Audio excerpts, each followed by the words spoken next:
So మనకి chemotherapy ద్వారా మనకి ఎగ్ రిజర్వ్ ఎఫెక్ట్ అవుతుంది గానీ యూట్రస్, ఈ లైనింగ్ ఇదంతా గూడా మనకంతా బానే ఉంటుందనమాట. సో అదొక ప్లస్ పాయింట్.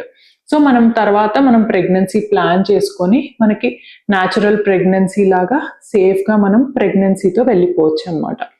సో నెక్స్ట్ ఇంకొకటి ఏంటి అంటే మనకి ఇది క్యాన్సర్ ట్రీట్మెంట్ ఇంకొకటి ఇంపార్టెంట్ ఏంటి అంటే అది హార్మోన్ సెన్సిటివ్ బ్రెస్ట్ క్యాన్సరా కాదా అనేది గూడా చూసుకోవడం ఇంపార్టెంట్. ఎందుకంటే మనము ఈ ఫెర్టిలిటీ ట్రీట్మెంట్‌లో తీసుకున్న డ్రగ్స్ ద్వారా మనకి హార్మోన్స్ అనేవి పెరిగిపోతాయి. సో అవన్నీ బ్యాలెన్స్ చేసుకొని మనం ఒక ఎక్స్‌పీరియన్స్‌డ్ ఫెర్టిలిటీ స్పెషలిస్ట్ దగ్గరికెళ్తే ఆ హార్మోన్స్ అనేవి ఎలివేట్ అవ్వకుండా మనకి దానికి తగ్గట్టుగా మెడిసిన్స్ ఇవ్వడము, గొనాడోట్రోపిన్ డ్రగ్స్ ఇవ్వడము, హార్మోనల్ ఇంజెక్షన్స్ అనేది జరుగుతుందనమాట.